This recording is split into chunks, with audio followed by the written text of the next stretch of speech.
Hello everyone, this is Deepti. So ಇವತ್ತು electrochemistry chapter ಮಾಡ್ತಾ ಇದ್ದೀನಿ. ಸೊ ಎಲೆಕ್ಟ್ರೋಕೆಮಿಸ್ಟ್ರಿಯಲ್ಲಿ ಯಾವುದೆಲ್ಲ ಇಂಪಾರ್ಟೆಂಟ್ ಕ್ವಶನ್ಸ್ ಅಂತ ನೋಡ್ಕೊಂಡು ಹೋಗೋಣ. ಮೇಯ್ನಾಗಿ ಎಲೆಕ್ಟ್ರೋಕೆಮಿಸ್ಟ್ರಿ ಅಂದ ತಕ್ಷಣ ಇದರಲ್ಲಿ ಪ್ರಾಬ್ಲಮ್ಸ್. ಸೊ ಪ್ರಾಬ್ಲಮ್ಸೇ ತುಂಬಾ ಫಾರ್ಮುಲಾಸ್ ಇದೆ ಇದರಲ್ಲಿ. ಸೊ ಪ್ರಾಬ್ಲಮ್ಯಾಟಿಕ್ ಕ್ವಶನ್ ನಿಮಗೆ ಕೇಳ್ತಾರೆ ಈ ಚಾಪ್ಟ್ರಲ್ಲಿ. ಸೊ ಏನಿದೆ ಎಲೆಕ್ಟ್ರೋಕೆಮಿಸ್ಟ್ರಿ ಅಂತಂದರೆ, so chemical changes. Electrochemistry is the study of production of electricity from energy release during spontaneous chemical reaction and the use of electrical energy to bring about non-spontaneous chemical reaction. So ಇಲ್ಲಿ ಈ ಎಲೆಕ್ಟ್ರೋಕೆಮಿಸ್ಟ್ರಿಯಲ್ಲಿ electrical energy is converted into chemical energy ಅನ್ನೋದನ್ನ study ಮಾಡ್ತೀವಿ. ಅದು ಹಾಗೇನೆ vice versa chemical energy is converted into electrical energy. So ಅದ್ರ ಬಗ್ಗೆನೂ ನಾವಿಲ್ಲಿ ಸ್ಟಡಿ ಮಾಡ್ತೀವಿ. ಸೊ ನೋಡೋಣ ಯಾವುದೆಲ್ಲ ಇಂಪಾರ್ಟೆಂಟ್ ಕಾನ್ಸೆಪ್ಟ್ ಇದೆ ಈ ಚಾಪ್ಟ್ರಲ್ಲಿ ಅನ್ನೋದು. So first thing electrochemical cell. So electrochemical cell, electrolytic cell, galvanic cell ಅಂದ್ರೆ ವೋಲ್ಟಾಯಿಕ್ ಸೆಲ್ ಅನ್ನೋದು ಏನು ಅನ್ನೋದು ನಿಮಗೆ ಗೊತ್ತಿರಬೇಕು. ಸೊ ಅಲ್ಲಿ ಸ್ವಲ್ಪ ಕನ್ಫ್ಯೂಷನ್ ಆಗುತ್ತೆ. ಆದಷ್ಟು ಆ ಟರ್ಮ್ಸ್ ಕರೆಕ್ಟ್ ಪಿಕ್ಚರ್ ನಿಮಗೆ ಸಿಕ್ತು ಅಂತಂದ್ರೆ ಈಸಿ ನಿಮಗೆ. ಸೊ ಕ್ವಶನ್ ನಿಮಗೆ ಬೇರೆ ತರ ಕೇಳಿದ್ರೆ ನಿಮಗೆ ಈಸಿಯಾಗಿ ಆನ್ಸರ್ ಮಾಡಬಹುದು. ಸೊ ಫಸ್ಟ್ ಏನಿದು ಅಂತ ತಿಳ್ಕೊಳ್ಳೋಣ. ಸೊ ಎಲ್ಲರಿಗೂ ಎಲೆಕ್ಟ್ರೋಕೆಮಿಕಲ್ ಸೆಲ್, ಎಲೆಕ್ಟ್ರೋಲಿಟಿಕ್ ಸೆಲ್ ಸ್ವಲ್ಪ ಕನ್ಫ್ಯೂಷನ್ ಇರುತ್ತೆ. ಸೊ ನೋಡಿ, ಅದಕ್ಕೆ ನಾನು ಬೇರೆ ಇದ್ರಲ್ಲಿ ಬರೆದು ತೋರಿಸಿದ್ದೀನಿ.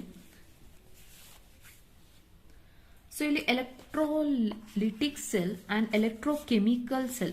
So electrochemical cell is also called as voltaic or galvanic cell.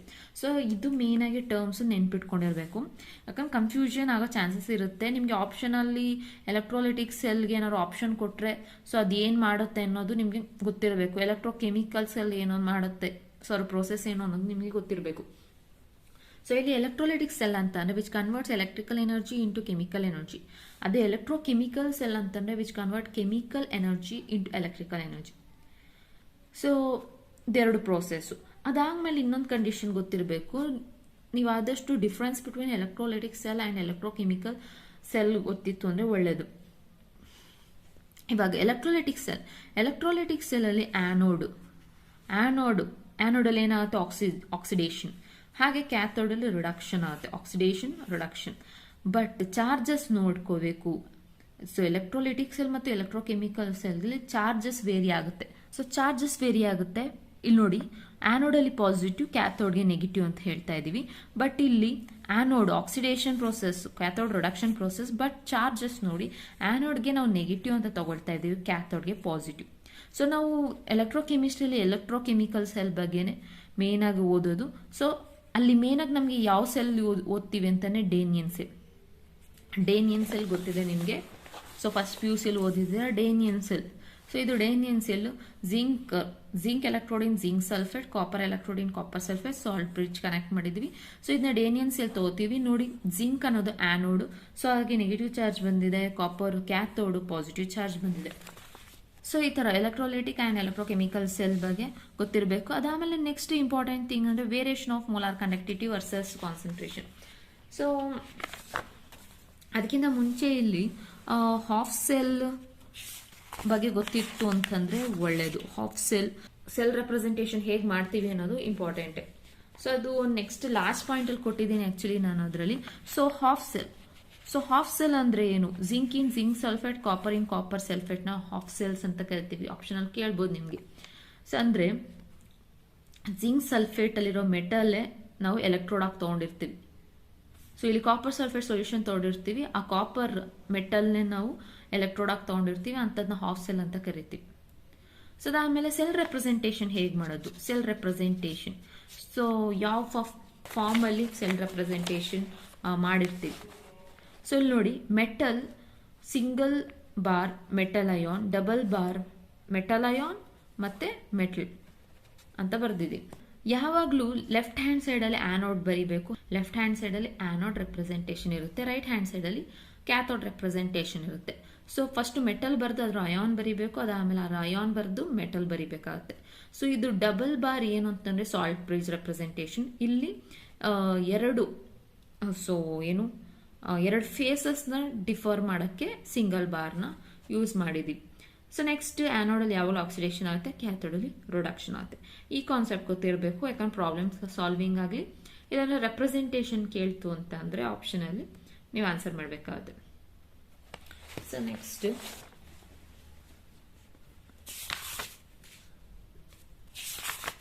Next important thing ಯಾವುದು ಅಂತಂದರೆ ಫಾರ್ಮುಲಾಸ್ ಇದೆ. ಅದ್ರ ಬಿಟ್ಟರೆ standard electrode potential. Okay, standard electrode potential ಬಗ್ಗೆ ಹೇಳ್ಬಿಡ್ತೀನಿ. ಸ್ಟ್ಯಾಂಡರ್ಡ್ ಎಲೆಕ್ಟ್ರೋಡ್ ಪೊಟೆನ್ಷಿಯಲ್ ನೋಡ್ಕೋಬೇಕು ನೀವು. ಸೊ ಇಲ್ಲಿ ಲೆಫ್ಟ್ ಹ್ಯಾಂಡ್ ಸೈಡಲ್ಲಿ increasing strength of oxidising agent. So ಅಂದರೆ ಫ್ಲೋರಿನ್ಗೆ ಹೈಯೆಸ್ಟ್ ಆಕ್ಸಿಡೈಸಿಂಗ್ ಏಜೆಂಟ್ ಆಗಿ ಬರುತ್ತೆ. ಹಾಗೆಯೇ ಇಲ್ಲಿ increasing strength of reducing agent. So ಇಲ್ಲಿ lithium plus electron that is lithium. So lithium ಬಂದು ಹೈಯೆಸ್ಟ್ ಸ್ಟ್ರೆಂತ್ ಅಂದರೆ ಸ್ಟ್ರಾಂಗ್ ರೆಡ್ಯೂಸಿಂಗ್ ಏಜೆಂಟ್ ಅಂತ ಕರಿತೀವಿ ಲಿಥಿಯಂನ. ಫ್ಲೋರಿನ್ನ ಸ್ಟ್ರಾಂಗ್ ಆಕ್ಸಿಡೈಸಿಂಗ್ ಏಜೆಂಟ್ ಅಂತ ಕರಿತೀವಿ, ಅದನ್ನ ನೋಡ್ಕೋಬೇಕು. ಸೊ ಆಮೇಲೆ ಇಲ್ಲಿ ಒಂದು ಕೀ ಪಾಯಿಂಟ್ಸ್ ಕೊಟ್ಟಿದ್ದಾರೆ, ಇಲ್ಲೊಂದು 2 ಪಾಯಿಂಟ್ ಕೊಟ್ಟಿದ್ದಾರೆ.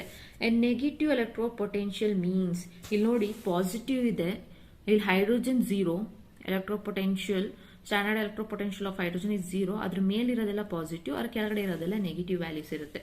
ಸೊ ನಿಮಗೆ a negative electrode potential means that the redox couple is a stronger reducing agent. So negative value ಏನೇ ಬಂದ್ರೂ ಅದು ಸ್ಟ್ರಾಂಗರ್ ರೆಡ್ಯೂಸಿಂಗ್ ಏಜೆಂಟ್ ಆಗಿರುತ್ತೆ. ಪಾಸಿಟಿವ್ ವ್ಯಾಲ್ಯೂ ನಿಮಗೆ ಬಂತಿತ್ತು ಅಂದರೆ ಅದು ವೀಕರ್ ರೆಡ್ಯೂಸಿಂಗ್ ಏಜೆಂಟ್, ಇಲ್ಲಾಂದ್ರೆ ಸ್ಟ್ರಾಂಗ್ ಆಕ್ಸಿಡೈಸಿಂಗ್ ಏಜೆಂಟ್ ಅಂತ ಕರಿತೀವಿ. ಸೊ ನೋಡಿ ಇಲ್ಲಿ ಪಾಸಿಟಿವ್ ಹೈಯೆಸ್ಟ್ ಪಾಸಿಟಿವ್ ವ್ಯಾಲ್ಯೂ ಇದೆ, so strong oxidising agent. So highest negative value ಇತ್ತು ಅಂದರೆ ಸ್ಟ್ರಾಂಗ್ ರೆಡ್ಯೂಸಿಂಗ್ ಏಜೆಂಟ್. ಸೊ ಅಲ್ಲಿ ನಿಮ್ಗೆ 2 ವ್ಯಾಲ್ಯೂ ಕೊಟ್ಟಿರ್ತಾರೆ, -1 +1. ಸೊ ಯಾವುದು ಸ್ಟ್ರಾಂಗ್ ಯಾವುದು ವೀಕ್ ರೆಡ್ಯೂಸಿಂಗ್ ಏಜೆಂಟ್ ಅಂತ ಕೇಳಿದ್ರೆ ನೀವು ಆನ್ಸರ್ ಮಾಡಬೇಕಾಗಿರುತ್ತೆ. ಸೊ ಹಾಗಾಗಿ ಈ ಕಾನ್ಸೆಪ್ಟ್ ಗೊತ್ತಿಲ್ಲ. ಅದಾದಮೇಲೆ ನೆಕ್ಸ್ಟ್ ಥಿಂಗ್ ನಿಮಗೆ ಇದರಲ್ಲಿ ಈ ಚಾಪ್ಟ್ರಲ್ಲಿ ನಿಮಗೆ ಪ್ರಾಬ್ಲಮ್ಸೇ ಕೇಳೋದು. ತುಂಬಾನೇ ಫಾರ್ಮುಲಾಸ್ ಇದೆ, ಯಾವುದೆಲ್ಲ ಅಂತ ತೋರಿಸ್ಕೊಂಡು ಹೋಗ್ತೀನಿ.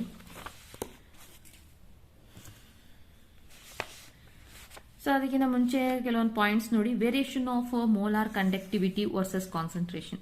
ಸೊ ಮೋಲಾರ್ ಕಂಡಕ್ಟಿವಿಟಿ ಕಾನ್ಸಂಟ್ರೇಷನ್ ಮೇಲೆ ಹೇಗೆ ವೇರಿಯೇಷನ್ ಆಗುತ್ತೆ. So molar conductivity is directly proportional to the concentration but inversely proportional with the dilution. Dilute ಮಾಡಿದ್ರೆ so molar conductivity decrease. So dilution ಮಾಡಿದಷ್ಟು ಮೋಲಾರ್ ಕಂಡಕ್ಟಿವಿಟಿ ಇನ್ಕ್ರೀಸ್ ಆಗುತ್ತೆ, ಇನ್ವರ್ಸ್ಲಿ ಪ್ರಪೋರ್ಷನಲ್. ಮತ್ತೆ graph ನೋಡಿ ಇಲ್ಲಿ. So graph ಅಸ್ಟಿಕ್ acid ಮತ್ತೆ KClಗೆ ಯಾವ ತರ graph ಬಂದಿದೆ ಅನ್ನೋದನ್ನ ನೋಡ್ಕೋಬೇಕು. ಸೊ ಅಸ್ಟಿಕ್ ಆಸಿಡ್ಗೆ ಕರ್ವ್ ಇದೆ, ಮತ್ತೆ KClಗೆ ಸ್ಟ್ರೈಟ್ ಲೈನ್ ಬಂದಿದೆ. ಸೊ ಅದನ್ನ ನೀವು ಅಬ್ಸರ್ವ್ ಮಾಡ್ಕೊಳ್ಳಿ. ಅದಾದ್ಮೇಲೆ next variation of conductance. So ಅದಾದ್ಮೇಲೆ ಇದನ್ನ ಸ್ಪೆಸಿಫಿಕ್ ಕಂಡಕ್ಟೆನ್ಸ್ ಅಂತ ಕರಿತೀವಿ. ಸೊ ಮೋಲಾರ್ ಕಂಡಕ್ಟಿವಿಟಿ ಮತ್ತೆ ಈಕ್ವಿವೆಲೆನ್ಸ್ ಕಂಡಕ್ಟೆನ್ಸ್. ಸೊ ಇದು ವೇರಿಯೇಷನ್ ವಿತ್ ಡೈಲ್ಯೂಷನ್ ಹೇಗಿದೆ ಅನ್ನೋದನ್ನ ಪಾಯಿಂಟ್ಸ್ ಮಾಡಿದ್ದೀನಿ ಇಲ್ಲಿ. On dilution as the number of ions increases, conductance decreases, inversely proportional. Okay, on dilution as the number of ions per centimeter cube decreases, so specific conductivity no decrease ಆಗುತ್ತೆ. So ಹೇಗೆ relation dilution ಮಾಡಿದಾಗ ಏನಾಗುತ್ತೆ ಅಂತ ಕೊಡ್ತಿರೋದು. On dilution ದೋ so this specific conductivity decreases but volume increases, hence molar conductivity and equivalence conductance increases. Why increases ಅಂತಂದ್ರೆ because ಅದೊಂದು equation ಒಂದಿದೆ, molar conductivity that is equal to specific conductivity into volume. So ಅದ್ರ ಜೊತೆ ನಿಮಗೆ ಇನ್ನು product of electrolysis ಬರ್ತೀವಿ. Product of electrolysis ಈ theory part ಮಾಡ್ಬೇಕಾದ್ರೆ ನಾನು ಇಂಪಾರ್ಟೆಂಟ್ ಅಂತ ಹೇಳಿದ್ದೆ. So molten NaCl. So molten NaCl ತಗೊಂಡಾಗ ಕ್ಯಾಥೋಡ್ ಮತ್ತು ಆ್ಯನೋಡಲ್ಲಿ ಏನು ಪ್ರಾಡಕ್ಟ್ಸ್ ಬರುತ್ತೆ, ಏನು ರಿಲೀಸ್ ಆಗುತ್ತೆ ಅನ್ನೋದು ಕ್ವಶನ್ ಬಂದಿರುತ್ತೆ. ಮೋಲ್ಟನ್ NaCl ಇದ್ದಾಗ ಕ್ಯಾಥೋಡಲ್ಲಿ sodium, anode chlorine gas. Almost ಆ್ಯನೋಡಲ್ಲಿ ನಿಮಗೆ ಕ್ಲೋರಿನ್ ಗ್ಯಾಸ್ ರಿಲೀಸ್ ಆಗಿರುತ್ತೆ. ಅಕ್ವಸ್ NaCl ಅಷ್ಟೇ ಕ್ಲೋರಿನ್ ಗ್ಯಾಸ್ ಆ್ಯನೋಡ್, ಕ್ಯಾಥೋಡಲ್ hydrogen. Dilute H2SO4 H2 gas in cathode, oxygen gas in anode. ಅದಾದಮೇಲೆ next fourth one concentrated H2SO4 hydrogen gas is at cathode. ಅದಾದಮೇಲೆ H2O8 -2 so ion formation ಆಗಿರುತ್ತೆ ನಿಮಗೆ ಆ್ಯನೋಡಲ್ಲಿ. ಅದಾದಮೇಲೆ so problem ಮಾಡೋಕ್ಕೆ formulas ನಿಮಗೆ resistance, ನೀವು ಫಿಸಿಕ್ಸಲ್ಲೆಲ್ಲ ಮಾಡಿರ್ತೀರಾ ರೆಸಿಸ್ಟೆನ್ಸ್, ಕಂಡಕ್ಟೆನ್ಸ್, ರೆಸಿಸ್ಟಿವಿಟಿ. ಸೊ ಅದೇ ಥರ ನಿಮಗೆ ಫಾರ್ಮುಲಾ ಇಲ್ಲಿ R is equal to rho L by A. So conductance G is equal to L by R, resistivity rho is equal to RE A divided by L. Specific conductivity kappa is equal to, ಇದನ್ನ ಕಪ್ಪ ಅಂತ use ಮಾಡ್ತೀವಿ name, 1 by rho. Equivalence conductance that is equal to K into V. So V volume that is 1000 divided by normality ಆಗಿ ಮಾಡ್ಕೋಬಹುದು. Equivalence conductance. So ಇದು equivalence conductance.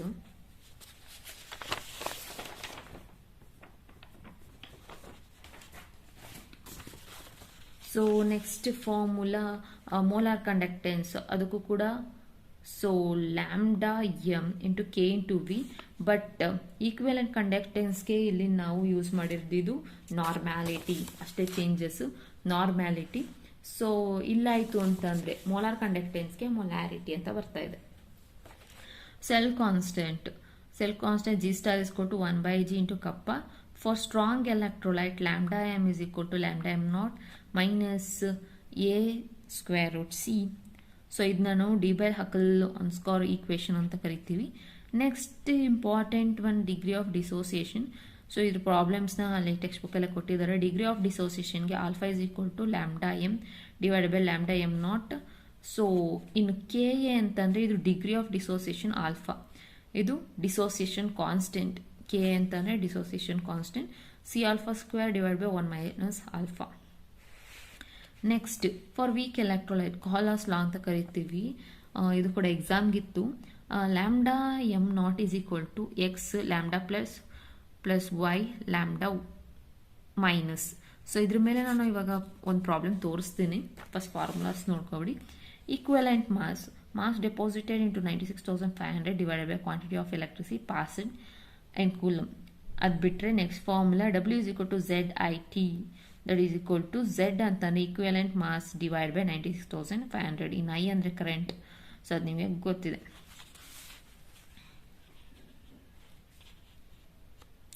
T ಅಂತಂದರೆ time.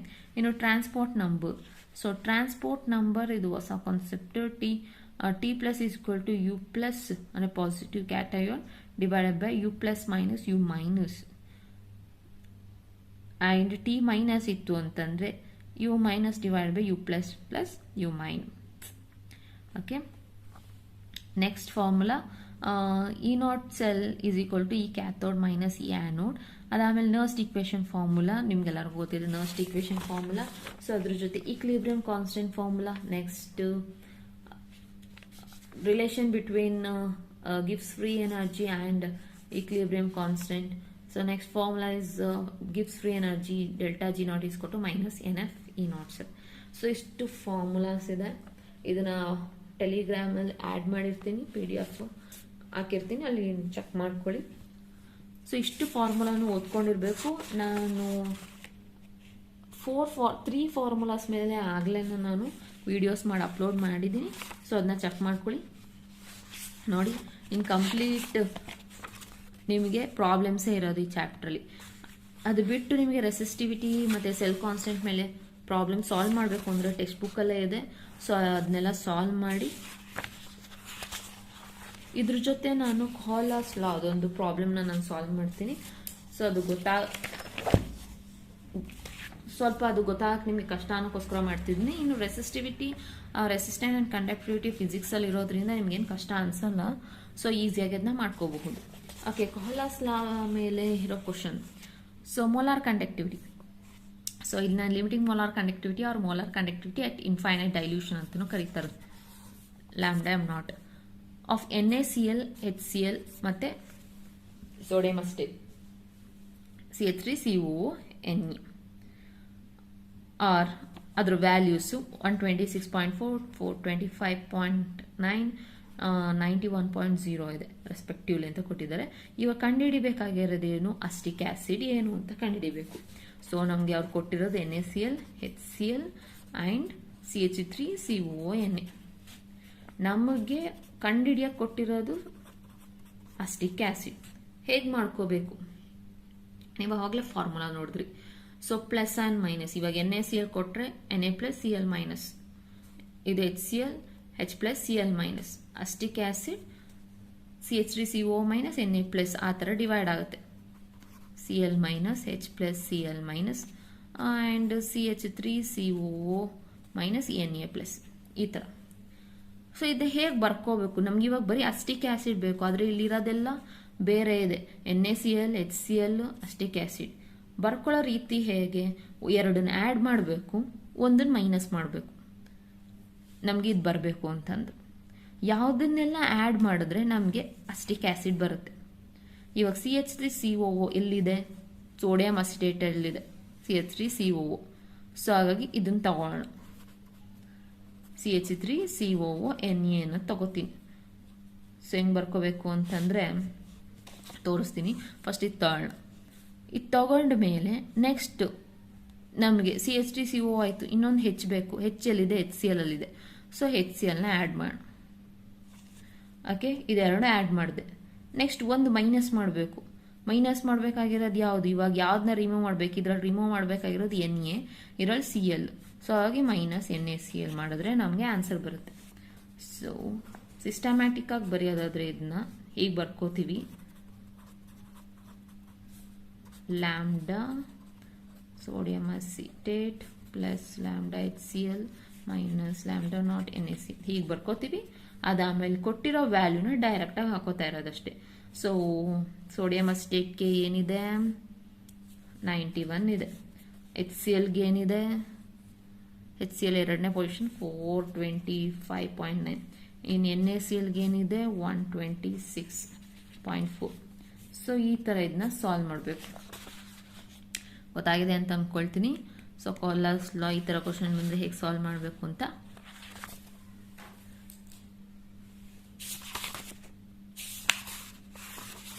So ಅದೇ ಥರ ನಿಮಗೆ ಇಲ್ಲಿ ಕ್ವಶನ್ಸ್ನ ಇಲ್ಲಿ ಕೊಟ್ಟಿದ್ದಾರೆ, ಸಾಲ್ವ್ ಮಾಡಿ ನೀವು.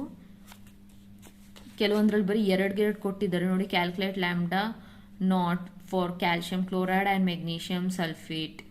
ಸೊ ಆ ಥರ ಸಪ್ರೇಟಾಗಿ ಕೊಟ್ಟಿದ್ದಾರೆ. ಸೊ ಆ ಥರ ಇತ್ತು ಅಂತಾರೆ ನೀವು ಸಪ್ರೇಟಾಗಿ ಕ್ಯಾಲ್ಕುಲೇಟ್ ಮಾಡಿ. ಸೊ ಕಾಂಬಿನೇಷನಲ್ಲಿ ಕೊಟ್ಟಿದ್ರೆ ನೋಡಿ, ಇಲ್ಲಿ NaCl HCl and sodium acetate ಕೊಟ್ಟಿದ್ದಾರೆ. ಸೊ ಈ ಥರ ಕೊಟ್ಟರೆ ನಾವು ಇವಾಗ ಮಾಡಿದ್ನಲ್ಲ ಆ ಥರ ಮಾಡಬೇಕಾಗುತ್ತೆ. ಅದಾದಮೇಲೆ ವಾಟ್ ಈಸ್ ಮಾಲಾರ್ ಕಂಡಕ್ಟೆನ್ಸ್ ಕಂಡುಹಿಡಿಯೋದು, ಮತ್ತು ಡಿಗ್ರಿ ಆಫ್ ಡಿಸೋಸಿಯೇಷನ್, ಅದಾದಮೇಲೆ ಡಿಸೋಸಿಯೇಷನ್ ಕಾನ್ಸ್ಟೆಂಟ್ ಕಂಡುಹಿಡಿಯೋದೆಲ್ಲ ಟೆಕ್ಸ್ಟ್ ಬುಕ್ಕಲ್ಲಿದೆ, ಇದನ್ನ ನೀವು ಪ್ರಾಕ್ಟೀಸ್ ಮಾಡಬೇಕಾಗುತ್ತೆ. ಅದಾದಮೇಲೆ ನಿಮಗೆ ಈ ಫ್ಯಾರಡೇಸ್ ಮೇಲೆ ಪ್ರಾಬ್ಲಮ್ಸ್ ಎಲ್ಲ ತೆಗೆದಾಕಿದ್ದಾರೆ, ಯಾಕಂದರೆ ಫ್ಯಾರಡೇಸ್ ಲಾ ನಿಮಗೆ ಇಲ್ಲ ಎಕ್ಸಾಮ್ಗೆ, ಥಿಯರಿ ಪಾರ್ಟ್ಗೆ ಇರಲಿಲ್ಲ. ಸೊ ಹಾಗಾಗಿ ಅದು ಕೇಳಲ್ಲ. ಇನ್ನು ಬ್ಯಾಟ್ರೀಸ್ ಬಗ್ಗೆನೂ ಕೇಳಲ್ಲ ಕ್ವಶನ್ಸು. ಸೊ ಇದೆಲ್ಲ ರೆಡ್ಯೂಸ್ ಸಿಲೆಬಸ್ಸಲ್ಲಿ ಇನ್ಕ್ಲೂಡ್ ಆಗಿರೋದ್ರಿಂದ ಇದೆಲ್ಲ ಇಲ್ಲ ನಿಮಗೆ. ಸೊ ಇವಾಗ ಏನು ನಾನು ತೋರಿಸಿದ್ದೀನಿ ಅಷ್ಟು ಫಾರ್ಮುಲಾನು ಓದ್ಕೋಬೇಕಾಗುತ್ತೆ ಮತ್ತು ಪ್ರಾಬ್ಲಮ್ಸ್ ಕೂಡ ಮಾಡಬೇಕಾಗುತ್ತೆ. ಸೊ ಇವತ್ತಿನ ವಿಡಿಯೋ ನಿಮ್ಗೆ ಇಷ್ಟ ಆಗಿತ್ತು ಅಂದರೆ ಲೈಕ್ ಮಾಡಿ, ಶೇರ್ ಮಾಡಿ, ಸಬ್ಸ್ಕ್ರೈಬ್ ಮಾಡಿ. Thank you.